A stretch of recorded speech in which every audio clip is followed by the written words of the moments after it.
तो हम में से काफी सारे लोगों को इन्वेस्टिंग तो करनी है, लेकिन हमारे पास उसके लिए इनफ नॉलेज नहीं होता। हम अपने इमोशंस को कंट्रोल नहीं कर पाते और अक्सर गलत डिसीजन ले लेते, या फिर हम अपने जॉब, फैमिली और पर्सनल लाइफ में इतने बिजी हैं कि हमें स्टॉक मार्केट चेक करने का टाइम ही नहीं मिलता। इस केस में एसआईपी आपकी हेल्प कर सकती है। एसआईपी का फुल फॉर्म होता है सिस्टमेटिक इन्वेस्टमेंट प्लान। इसकी हेल्प से आप बिना किसी नॉलेज के इन्वेस्टिंग स्टार्ट कर सकते हैं। इसमें ना तो आपका एक भी सेकंड का टाइम जाएगा और ना ही आपको स्टॉक मार्केट के अप्स एंड डाउन को मॉनिटर करना होगा। इस वीडियो में मैं आपको एसआईपी का पूरा नॉलेज दूंगा। मैं आपको बताऊंगा कि किस तरह से आप एसआईपी की हेल्प से फॉर्च्यून बिल्ड कर सकते हो। हम देखेंगे कि एसआईपी क्या होता है, इसमें कौन से रिस्क हो सकते हैं, इसमें आपको कितने पैसे लगाने चाहिए और साथ ही इससे आपको कितने रिटर्न मिल सकते हैं।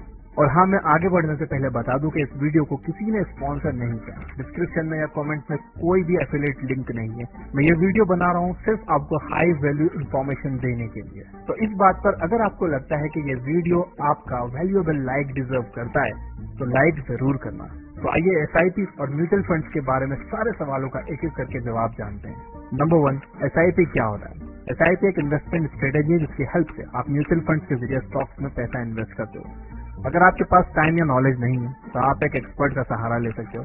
आप अपने पैसे एक एक्सपर्ट को दे दो जो कि अपना टाइम और नॉलेज लगाकर आपके पैसे अच्छे से इन्वेस्ट करेगा। वो आपके प्रॉफिट का कुछ हिस्सा अपने पास रख लेगा और बचे हुए प्रॉफिट आपको दे देगा। इसका मतलब ये भी है कि अगर उस एक्सपर्ट के इन्वेस्टमेंट डिसीजन से आपको नुकसान होता है तो आप उसे एक भी रुपया नहीं दे रहे होंगे। लेकिन हर एक म्यूचुअल फंड के रूल्स अलग होते हैं और अच्छा होगा कि आप इन्वेस्टमेंट करने से पहले उनकी फीस के बारे में पढ़ लो। एक बार आपने अपना म्यूचुअल फंड सिलेक्ट कर लिया तो आप अपना एसआईपी बनाओ। एसआईपी में आप एक फिक्स अमाउंट को हर महीने म्यूचुअल फंड में इन्वेस्ट करते रहते हो। मान लो कि आप 5,000 की एसआईपी करना चाहते हो। आप अपने अकाउंट में ऑटो डेबिट लगा सकते हो जिससे हर महीने आपके अकाउंट से 5,000 कट के आपके एसआईपी में ऑटोमेटिकली इन्वेस्ट होते रहेंगे। एक बार आपने अपना एसआईपी सेट कर दिया तो आप उसे भूल जाओ। अब वो हर महीने आपके अकाउंट से डेबिट होता रहेगा और आप आराम से अपनी जॉब, अपने बिजनेस या अपनी पढ़ाई पर फोकस कर सकते हो। नंबर 2, कौन सा म्यूचुअल फंड बेस्ट होता है? म्यूचुअल फंड 2 तरह के होते हैं, एक्टिवली मैनेज फंड और passively manage fund.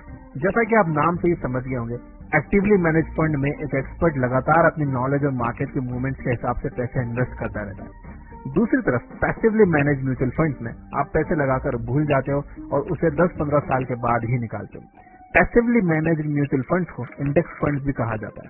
In mutual funds में आप देश के टॉप 50 कंपनीज में पैसे लगाते हो। आप ये अज्यूम करके चलते हो कि किसी भी कंट्री के present top 50 companies long term में बेटर परफॉर्म करेंगी ही। इंडिया के इंडेक्स को निफ्टी 50 कहा जाता है। यहाँ पर आपको लग रहा होगा कि एक्टिवली मैनेज फंड्स बेटर होते हैं क्योंकि उसमें एक्सपर्ट्स हमेशा काम करते रहते हैं। ज्यादा काम करने की वजह से उन्हें रिटर्न भी ज्यादा मिलते होंगे, लेकिन ऐसा नहीं है। शॉर्ट टर्म में हो सकता है कि एक्टिवली मैनेज्ड म्यूचुअल फंड ज्यादा प्रॉफिट कमा रहे हो, लेकिन लॉन्ग टर्म में वो पैसिवली मैनेज्ड म्यूचुअल फंड्स को बीट नहीं कर पाते। एक स्टडी में पाया गया है कि पिछले 20 सालों में 85% actively managed mutual funds index funds को बीट नहीं कर पाए। इसका मतलब ये है कि अगर आप इंडिया के टॉप 50 कंपनीज में पैसा लगाकर उसे 20 साल के लिए छोड़ दो और दूसरी तरफ एक्टिवली मैनेज्ड म्यूचुअल फंड में 20 साल के लिए पैसा लगाते रहो तो इसके चांसेस बहुत हाई हैं कि आपको फर्स्ट केस सिनेरियो में ज्यादा प्रॉफिट्स मिलेंगे। सिर्फ 15% एक्टिवली मैनेज्ड म्यूचुअल फंड के इंडेक्स को बीट कर पाते हैं, लेकिन ये 15% भी नेक्स्ट 20 साल में इंडेक्स को बीट कर पाएंगे या नहीं इसकी कोई गारंटी नहीं है। इनफैक्ट वॉरेन बफेट खुद कहते हैं कि अगर उन्हें अपनी इन्वेस्टिंग जर्नी फिर से स्टार्ट करनी होगी तो वो इंडेक्स फंड के साथ ही करेंगे। नंबर 3, एसआईपी की हेल्प से आपको कितने रिटर्न मिल सकते हैं? आपको कितने % का रिटर्न मिलेगा यह 3 मेन फैक्टर्स पर डिपेंड करता है। ए, आप कितने रुपए मार्केट में लगाते हो? आप जितने ज्यादा पैसे मार्केट में लगाओगे आपको उतने ज्यादा रिटर्न मिलेंगे। बी, आप कितने टाइम तक पैसे मार्केट में लगाते हो? एक बार पैसा लगाकर उसे 1 हफ्ते में ही निकाल लेने से आपको कोई खास रिटर्न नहीं मिलने वाले। दूसरी तरफ अगर आप 20 साल तक हर महीने अपने एसआईपी भरते रहते हो तो आपको अच्छे खासे रिटर्न मिल सकते हैं। सी, मार्केट की कंडीशंस कैसी है? अनफॉर्चुनेटली इसे कंट्रोल करने के लिए आप कुछ भी नहीं कर सकते। आपके कंट्रोल में ये है कि आप कितने पैसे लगाते हो और कितने टाइम तक लगाते हो और किस फंड में लगाते हो। अगर ये तीनों चीजें अच्छी हैं तो आपके रिस्क काफी हद तक कम हो जाते हैं, लेकिन वो जीरो नहीं होते। मार्केट कंडीशंस हमेशा फ्लक्चुएट करती रहती है और इस वजह से आप जो भी पैसे लगाओगे उसे खोने का एक रिस्क हमेशा बना रहेगा। लेकिन अगर आप लॉन्ग टर्म तक एसआईपी में इन्वेस्ट करते रहते हो तो आपका रिस्क नियर टू जीरो हो जाता है। अब मान लो कि आप 5,000 के एसआईपी करते हो और आपको हर साल 12% के रिटर्न्स मिलते हैं, तो ऐसे में 20 साल के बाद आपको कितने रिटर्न्स मिलेंगे? इसे कैलकुलेट करने के लिए आप SIP कैलकुलेटर यूज कर सकते हो। गूगल पर जाकर इसको सर्च कर लो, आपको ये आसानी से मिल जाएगा। अगर मैं हर महीने 5,000 रुपए SIP के थ्रू इन्वेस्ट करता रहूंगा तो 20 साल के बाद मैं 12 लाख तक इन्वेस्ट कर चुका हूँ। इस पर मुझे टोटल रिटर्न लगभग 38 लाख रुपए के मिलेंगे। इसका मतलब है मेरे 12 लाख का अमाउंट बढ़कर 50 लाख हो चुका होगा। अब आइए इन सारी वैल्यूज को हम सिर्फ 20% इंक्रीज कर देते हैं। मान लो कि आप 5,000 की जगह 6,000 हर महीने इन्वेस्ट करते हो। मान लो कि आप 20 साल के लिए नहीं बल्कि 24 साल के लिए पैसे लगाते हो, और मान लो कि रिटर्न आपको फिर भी 12% ही मिल रहे हैं, क्योंकि ये मार्केट कंडीशंस पर डिपेंड करता है और इसे कंट्रोल करने के लिए हम कुछ नहीं कर सकते। अब आइए देखते हैं कि इस केस में हमें कितने रिटर्न्स मिलेंगे। अब आपका टोटल इन्वेस्टेड अमाउंट लगभग 17,28,000 रुपए है, लेकिन रिटर्न्स आपको लगभग 83 लाख तक मिल रहे हैं। फर्स्ट केस में आपको सिर्फ 38 लाख का रिटर्न मिल रहे थे, लेकिन आपने अपनी इन्वेस्टमेंट अमाउंट और इन्वेस्टमेंट टाइम पीरियड को जस्ट 20% ही इंक्रीज किया, लेकिन इससे आपके रिटर्न्स लगभग 125% यानी डबल से भी ज्यादा हो गए। यह है कंपाउंडिंग इफेक्ट का मैजिक। अगर आप थोड़े से भी पैसे ज्यादा लंबे टाइम तक मार्केट में इन्वेस्ट करके रखोगे तो आपको बहुत ज्यादा रिटर्न मिलने वाले हैं। नंबर 4, SIP में इन्वेस्ट करने से पहले आपको कौन सी बातों का ध्यान रखना चाहिए। जैसे कि हमने पहले देखा, SIP में अगर आप ज्यादा पैसे ज्यादा टाइम तक इन्वेस्ट करके रखोगे तो आपको ज्यादा प्रॉफिट होगा, लेकिन आपको यहाँ पर यह जानना होगा कि टाइम पैसे से ज्यादा इंपॉर्टेंट होता है। मतलब अगर आप थोड़े से पैसे ज्यादा टाइम के लिए लगाओगे तो आपको अच्छे प्रॉफिट्स मिलेंगे, लेकिन अगर आप बहुत सारे पैसे थोड़े से टाइम के लिए लगाओगे तो इससे आपको कोई फायदा नहीं होगा। मैंने अपने दोस्तों की SIP जबरदस्ती शुरू करवाई है कि यार तुम शुरू करो, 20 साल बाद दुआएं हो गया मुझे। तो मैं आपको भी कह रहा हूँ कि अगर आप 500 रुपए से शुरू कर सकते हो ना तो 500 रुपए से SIP शुरू कर दो। अगले साल उसे 10% बढ़ाकर 550 रुपए कर देना, लेकिन शुरू करो। 20 साल बाद आप भी मुझे दुआएं दोगे। जितनी यंग एज में आप SIP करना शुरू कर दो उतनी जल्दी आप फाइनेंशियली फ्री हो जाओगे और जिंदगी भर सिर्फ पैसे के पीछे ही नहीं लगे रहोगे। यार लाइफ एंजॉय करने का भी टाइम मिलेगा, घूमने फिरने का टाइम मिलेगा, फैमिली के लिए टाइम मिलेगा। तो start as early as possible, और इसके साथ ही आप अपना एक इमरजेंसी फंड भी तैयार करते रहो, ये बहुत जरूरी है। अपने 6 महीने के एक्सपेंसेस कैश में अपने पास रखो। अगर कल आपके घर में किसी की तबीयत कुछ ज्यादा खराब हो गई, या आपको आपकी जॉब से निकाल दिया गया, या फिर आपके बिजनेस में लॉस होने लगा, तो कम से कम आप 6 महीने के लिए सिक्योर रहोगे। ऐसे में आपको मार्केट से पैसे निकालने की जरूरत नहीं होगी और किसी से उधार मांगने की भी जरूरत नहीं पड़ेगी। अगर आप अपने सारे पैसे लगा दोगे और कल को आपको जरूरत पड़ी तो आप मार्केट से पैसे फिर से निकाल लोगे, इससे हो सकता है कि आपको लॉस ही हो। दूसरा ये कि आप रिस्क को समझकर ही पैसे इन्वेस्ट करो। रिस्क लेने में कोई स्मार्टनेस नहीं है, इसमें कोई बहादुरी की बात नहीं। रिस्क बेवकूफ लोग लेते हैं। स्मार्ट इन्वेस्टर्स कैलकुलेटेड रिस्क लेते हैं। उन्हें यह पता होता है कि अगर उनका लॉस होगा तो सिर्फ 100 रुपए का होगा, लेकिन प्रॉफिट होगा तो 1000 का होगा। इसलिए आप किसी भी म्यूचुअल फंड में इन्वेस्ट करने से पहले उसके पोर्टफोलियो में जाकर ये देख लो कि वो कौन सी कंपनीज में पैसे लगा रहे हैं, आप उन कंपनीज पर ट्रस्ट करते हो या नहीं, वो कितनी फीस ले रही है और उस म्यूचुअल फंड के मैनेजर का ट्रैक रिकॉर्ड कैसा रहा है। Number 5, lump sum versus SIP। हमने अभी सारे एग्जांपल्स में देखा कि अगर आप 5,000 हर महीने 20 साल तक इन्वेस्ट करोगे तो आप टोटल 12 लाख इन्वेस्ट करोगे। मान लो कि आपके पास इस टाइम 12 लाख रुपए कैश में या बैंक में पड़े हुए हैं, तो क्या फिर भी आपको हर महीने 5,000 ही इन्वेस्ट करने चाहिए, या फिर आपको एक साथ सारे पैसे मार्केट में लगा देने चाहिए। सारे पैसों को एक साथ लगाने वाली स्ट्रेटेजी को लमसम इन्वेस्टमेंट कहते हैं। इस स्ट्रेटेजी से आपको तभी प्रॉफिट हो सकता है जब मार्केट ओवरली अंडर वैल्यूड हो। अगर इकोनॉमी क्रैश कर रही है, जैसे कि 2020 के कोविड लॉकडाउन में हुआ था, तब सारी अच्छी कंपनीज 50% से ज्यादा पर ड्रॉप कर गई थी, तब लमसम इन्वेस्टमेंट करने का अच्छा टाइम था। मैंने भी किए थे और बहुत अच्छे रिटर्न बनाए। प्रॉब्लम यह है कि अब ऐसा मौका नेक्स्ट टाइम कब आएगा कोई नहीं बता सकता, और अगर आप मार्केट के ओवर वैल्यूड होने पर सारे पैसे इन्वेस्ट करोगे तो आपको लॉस ही होगा। दूसरी तरफ हर महीने 5,000 इन्वेस्ट करने से आप मार्केट में कंटिन्यूअसली पैसे लगा रहे हो। इस महीने मार्केट ऊपर गया तो आपने 5,000 लगाए, आपको कम यूनिट्स मिली। नेक्स्ट मंथ वो नीचे आया तो भी आपने 5,000 लगाए, आपको ज्यादा यूनिट्स अलॉट हुई। ऐसे में आप कंपनीज को उनकी एवरेज प्राइस पर खरीद रहे होते हो, जब वो ना अंडर वैल्यूड है और ना ही ओवर वैल्यूड है। इस तरह से SIP में आपको मार्केट का एवरेज रिटर्न मिल रहा होता है। अगर आपको फिर से कोविड जैसा एक मौका मिल जाए, जब आप सारी अच्छी कंपनीज को या निफ्टी 50 की किसी कंपनीज को तेजी से नीचे गिरता हुआ देखो, तब आप उसमें लमसम इन्वेस्टमेंट कर सकते हो। लेकिन जब आपको ऐसा मौका ना मिले, आप SIP में इन्वेस्ट करते रहो।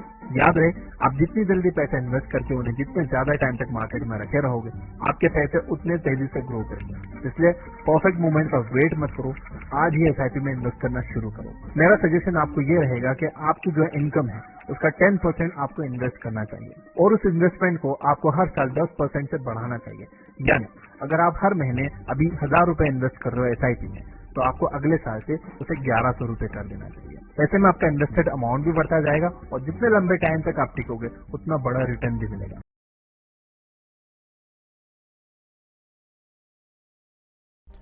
Children's education is getting expensive day by day.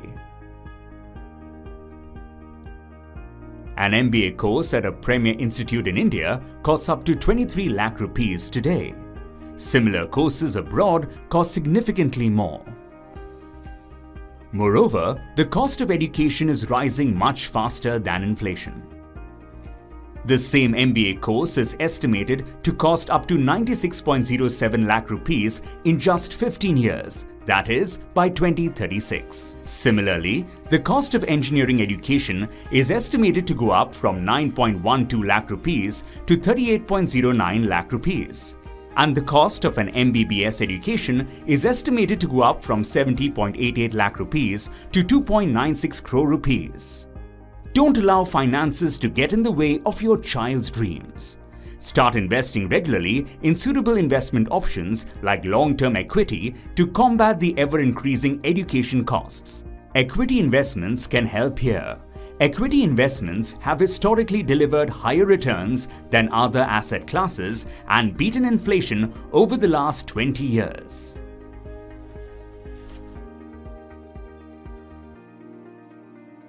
Presenting HDFC Children's Gift Fund, a scheme that has weathered the tough times and delivered 16.49% returns since inception, which means that an investment of 10,000 rupees in this fund since inception would have grown to 2.41 lakh rupees. Also, an SIP of 10,000 rupees every month in this fund since inception would have grown to more than 1.7 crore rupees. With HDFC Children's Gift Fund, you can benefit from the long-term potential of equity while maintaining the stability of debt. Get personal accident insurance for parent or guardian of up to 10 lakh rupees. Enjoy hassle-free withdrawal options. Key features of the scheme are: investment is made in the name of a minor. Investment can be made any number of times till the minor turns 18. There is no limit on investment. The scheme has a 5-year lock-in or till the child turns 18, whichever is earlier. Anyone among the child's parents, grandparents, friends, and other relatives can invest on behalf of the child.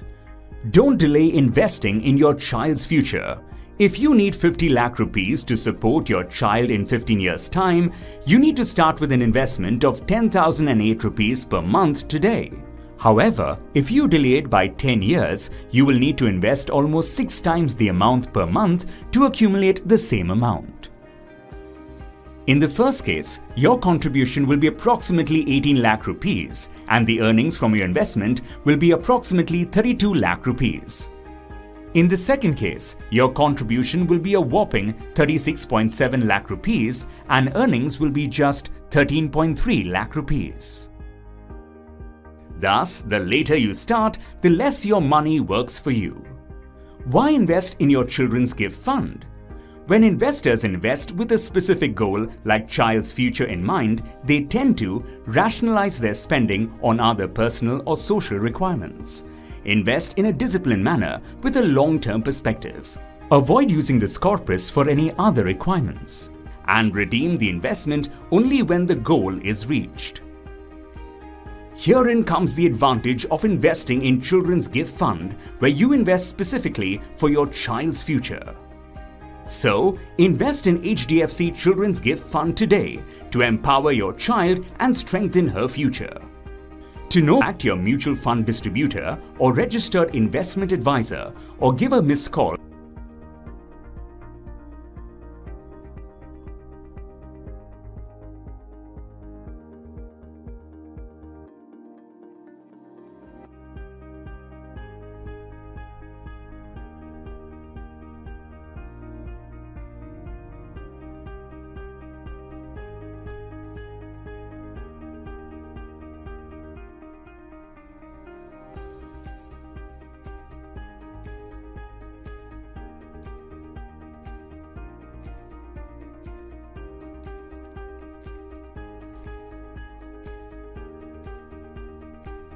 Mutual fund investments are subject to market risks. Read all scheme-related documents carefully.